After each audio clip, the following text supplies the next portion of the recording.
Sir నమస్కారం sir. నమస్తే అండి. సార్ ప్రభాస్ గారు అండ్ హను రాఘవపూడి గారు వీళ్ళ కాంబినేషన్లో ఫౌజీ సినిమా అనౌన్స్ చేశారు. ఆ షూటింగ్ కూడా జరుపుకోవడం మనం చూస్తూ ఉన్నాం సార్. అయితే ఇందుకు సంబంధించి కొన్ని ఆర్టికల్స్ పబ్లిష్ అవుతున్నాయి సార్. అంటే ఈ సినిమాకి సంబంధించిన వ్యక్తుల గురించి కానివ్వండి, అంటే ఒక హాలీవుడ్ యాక్టర్ని కూడా ఈ సినిమాలో ఇన్వాల్వ్ చేయబోతున్నారని చెప్పేసి, అలాగే ఈ సినిమాలో ఒక రజాకార్ ఎపిసోడ్ కూడా ఉండబోతుంది అన్నట్టు కూడా వార్తలు వినిపిస్తున్నాయి. అంటే రజాకార్లను తరిమి కొట్టే ఒక తెలంగాణ సాయుధ పోరాటాన్ని ఇందులో చూపించబోతున్నట్టుగా వార్తలు అయితే వైరల్ అవుతున్నాయి సార్. మరి సినిమా ఎలా ఉండబోతుంది, ఈ ఎపిసోడ్ ఏ విధంగా ఉండబోతుంది, మీరేం చెప్తారు? ఏమిటది? రజాకార్లను తరిమేయటానికి చేసిన తెలంగాణ సాయుధ పోరాటం అని చెప్పేసి ఆర్టికల్స్ వైరల్ అవుతున్నాయి. అంటే రజాకార్లను తరిమేయటం కోసం తెలంగాణ సాయుధ పోరాటం జరిగింది అనేదే బూతు మాట. ఎందుకంటే రజాకార్లను తరిమేయటం అనే ప్రోగ్రాంకి సాయుధ పోరాటానికి ఏ సంబంధం లేదు. ఓకే, తెలంగాణ సాయుధ రైతాంగ పోరాటం వాస్తవానికి తెలంగాణ సాయుధ రైతాంగ పోరాటం తెలంగాణలో అమలు జరుగుతున్నటువంటి భూస్వామ్యం మీద రైతు కూలీలు జరిపినటువంటి పోరాటం. దున్నేవాడికే భూమి అనేటువంటి నినాదంతో ఆ ఉద్యమం జరిగింది. తమని అణిచిపెట్టడం కోసం, అంటే బానిసలుగా చూస్తున్నటువంటి దొరలని గడీల నుంచి తరిమికొట్టి ఆ దొరల భూముల్ని ప్రజలు తమ హస్తగతం చేసుకోవడం కోసం జరిపినటువంటి ఒక పోరాటం. ప్రజల్ని అణగదొక్కటానికి సాయుధ మోకలతో విపరీతమైనటువంటి నిర్బంధాన్ని ప్రయోగించారు ఆ రోజుల్లో ఉన్నటువంటి దొరలు. ఆ నిర్బంధాన్ని ఎదిరించడానికి ప్రజలతో సాయుధ పోరాటం చేయించారు, ఆయుధాలు పట్టించారు. కమ్యూనిస్టు పార్టీ, ఉమ్మడి కమ్యూనిస్టు పార్టీ నాయకత్వంలో జరిగింది అది. అయితే ఈ పోరాటం వేరు, రజాకార్ల గొడవ వేరు. రజాకార్లు అనేది ఒక రకంగా రజాకార్లని ఎవరు ప్రారంభించారు, ఎలా ప్రారంభించారు అనే దానికి సంబంధించి కనీస అవగాహన లేకుండా ఈ రజాకార్ దాన్ని తీసుకొచ్చి సాయుధ పోరాటంతో ముడిపెట్టడం. ఇక్కడ మతం లేదు. అంటే చాలామంది ఏమనుకుంటారంటే నిజాంకి వ్యతిరేకంగా చేసినటువంటి సాయుధ రైతాంగ పోరాటం అనుకుంటారు. అలాగే మా భూమి సినిమాలో కూడా ఒక పాట ఉంది, 16 బళ్ళు ఎక్కి ఏ బండిలో పోతావు కొడుకో నైజాము సర్కారోడా. నైజాము సర్కారోడా అనే పదం అక్కడ వాడారు, కానీ వాస్తవానికి ఆ పాట ఒరిజినల్ వెర్షన్ రాసింది విష్ణూరు రామచంద్రారెడ్డి గురించి రాశారు. ఇక్కడ సాయుధ పోరాటం చాలా స్పష్టంగా తెలంగాణ పల్లెల్లో ఉన్నటువంటి దొరతనం మీద జరిపిన పోరాటం తప్ప నిజాంకి వ్యతిరేకంగా జరిపినటువంటి పోరాటం కాదు. అది నిజాంకి వ్యతిరేకంగా జరిపినటువంటి పోరాటంగా అది మారి ఉండేదేమో తదనంతర కాలంలో.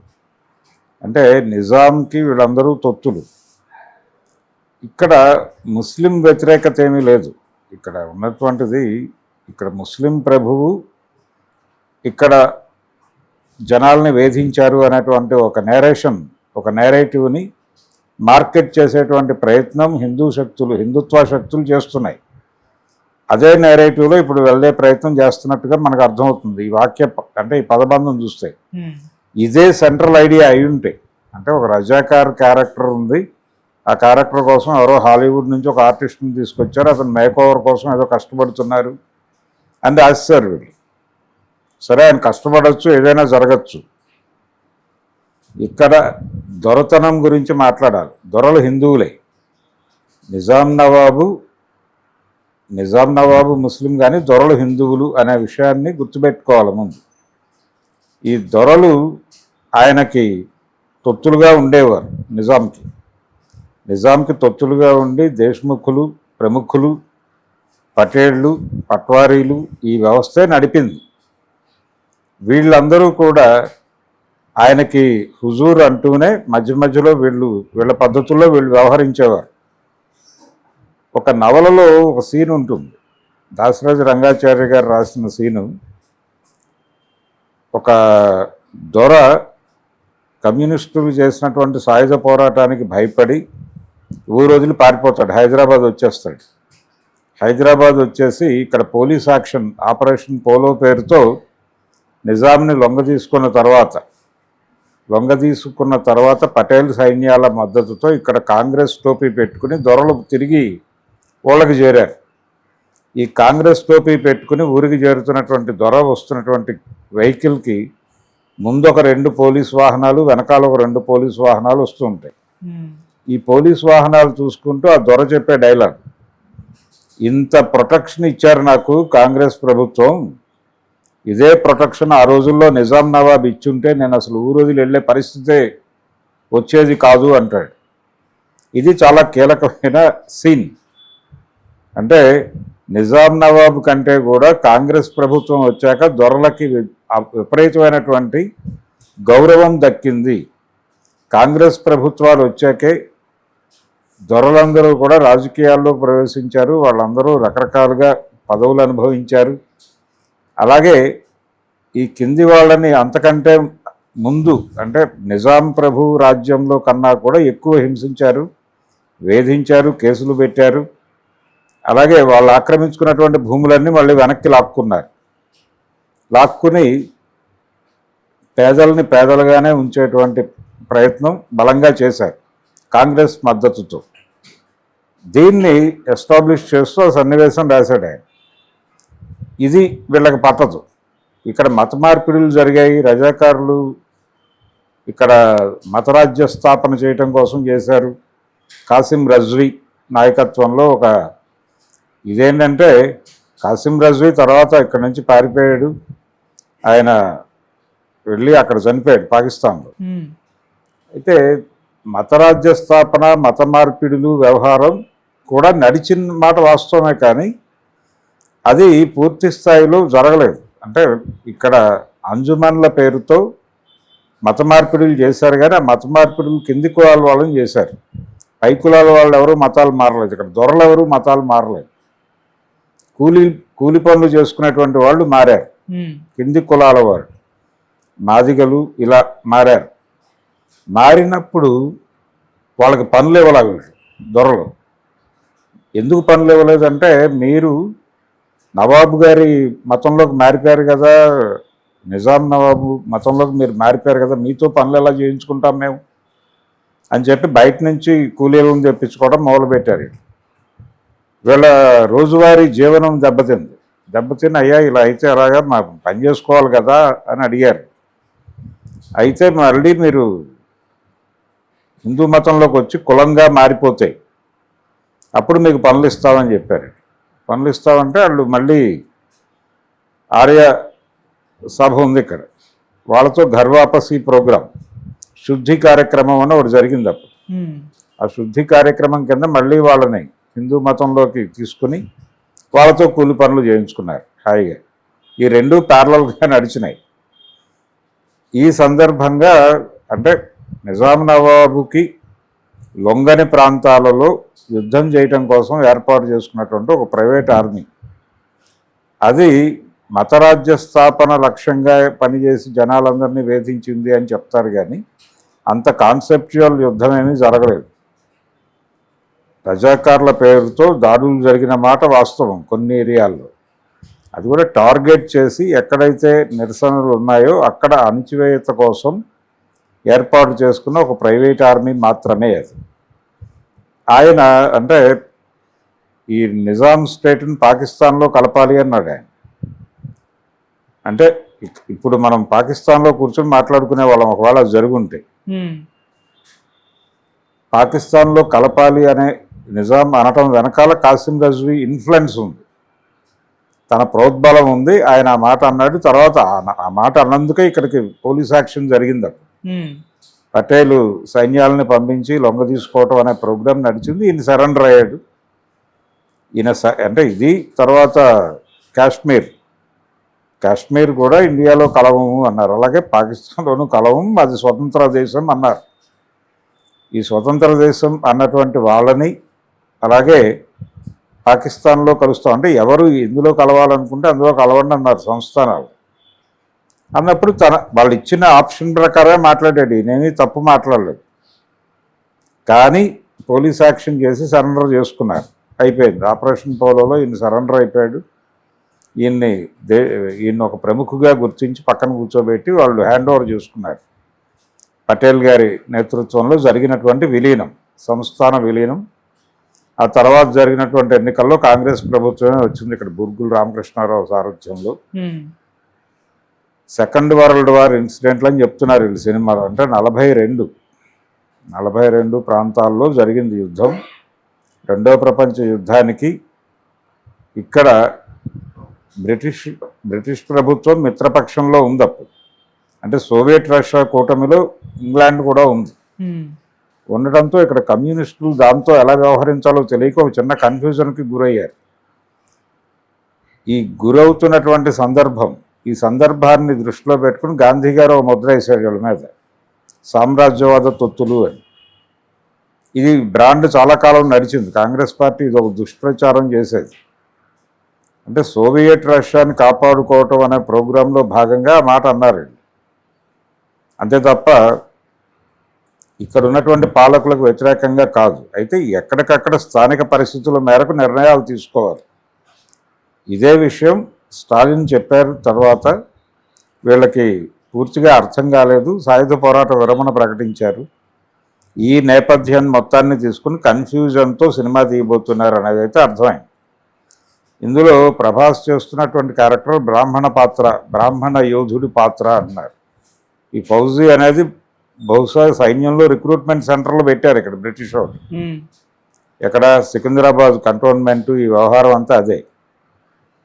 ఇక్కడెక్కడో రిక్రూట్ అయినటువంటి ఒక బ్రాహ్మణ యువకుడు, అతని కుటుంబాన్ని రజాకారులు ఏదో చేయబోతే ఆయన అక్కడ యుద్ధంలో చూసి ఇక్కడ జరిపేటువంటి రియాక్షను మీద సినిమా నడుపుతూ ఒక ముస్లిం ప్రభువు నేతృత్వంలో ఆయన ప్రైవేట్ ఆర్మీ ఒక బ్రాహ్మణ కుటుంబంలో రాజేసినటువంటి చిచ్చు నేపథ్యంలో సినిమా తీయటం ద్వారా ఒకవైపు సెకండ్ వరల్డ్ వార్ నేపథ్యము, సెకండ్ వరల్డ్ వార్లో ఒకవైపు ఆయనేమో స్టాలిన్ హిట్లర్ మీద యుద్ధం ప్రకటించున్నాడు. హిట్లర్ మీద గెలవటం కోసం అన్ని దేశాలని, అంటే తనతో కలిసి వచ్చే దేశాలన్నింటినీ కలుపుకుని వెళ్ళాడు మిత్రపక్షాలు అనే పేరుతో.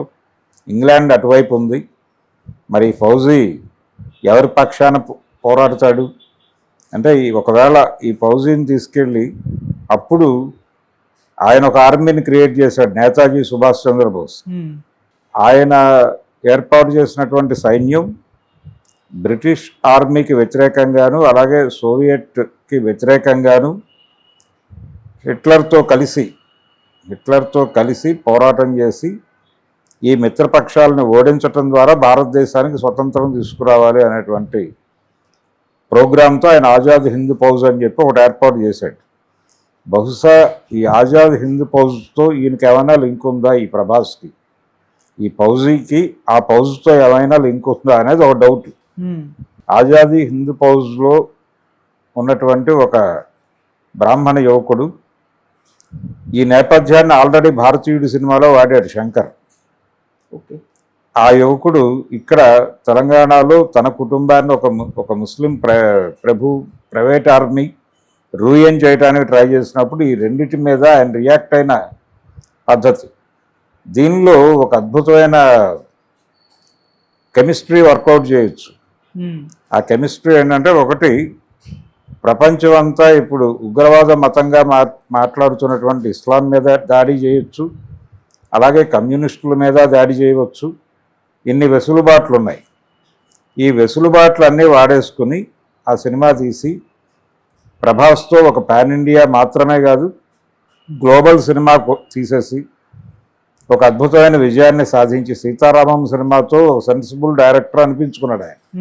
అక్కడ కూడా ఈ కాన్ఫ్లిక్ట్ తీసుకున్నాడు ఆయన. ఇదే కాన్ఫ్లిక్ట్, హిందూ ముస్లిం కాన్ఫ్లిక్టే తీసుకున్నాడు. నేపథ్యం ఇక్కడే ఉంటుంది. అది కూడా నవాబు గారి అమ్మాయి. అక్కడ ప్రోగ్రామ్ ఏమిటి, హిందూ యువకుడు ముస్లిం గర్ల్. ఒకవేళ అది రివర్స్ అయితే ఎలా ఉంటుంది ప్రపంచం అని కూడా ఆ రోజుల్లో విమర్శలు వచ్చినాయి. అంటే హిందూ యువకుడు ముస్లిం అమ్మాయి, కానీ అక్కడ క్యారెక్టర్లు చేసింది దుల్కర్ సల్మాను, యువతల ఈవిడే. అయితే దీన్ని రివర్స్ చేసి ఉంటే, ఆవిడ హిందూ అయ్యి అతను ముస్లిం అయితే సమాజం ఎలా రిసీవ్ చేసుకునేది అనేది ఒక ప్రశ్న వచ్చింది ఆ రోజునే. అప్పుడు డెఫినెట్గా పరువు హత్యల లెవెల్లో ఫీల్ అయ్యేవాడు జనాలు. ఫీల్ అయ్యి సినిమా డెఫినెట్గా ఆడేది కాదు. ఇది వ్యతిరేకమైన సినిమా అని చెప్పి ఫీల్ అయ్యేవారు, సెంటిమెంట్కి వ్యతిరేకమైన సినిమాగా ఫీల్ అయ్యేవారు.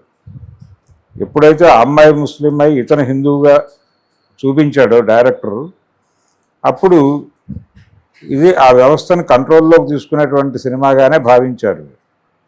అంటే ఇక్కడ ప్రజల్లో ఒక మూడు సెట్ అయి ఉంది, హిందుత్వ మూడు.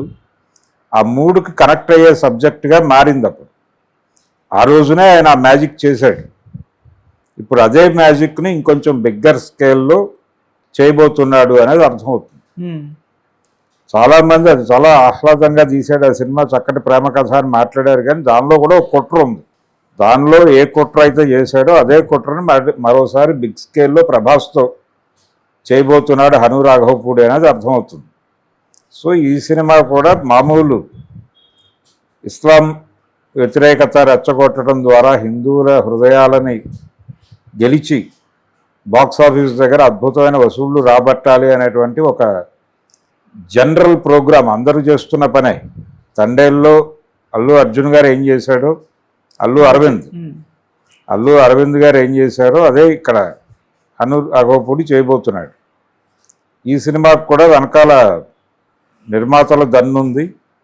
అందరూ కూడా ఈ సినిమాని ఒక భారీ సినిమాగానే ప్లాన్ చేస్తున్నారు. సో ఆ స్కేల్ అనగానే ఆయన బ్రెయిన్ అక్కడికి వెళ్ళిపోయింది. మేబీ మ్యాక్సిమం ఈ ఫౌజీ అనే టైటిల్ కూడా అక్కడి నుంచే తీసుకుని ఉంటారు.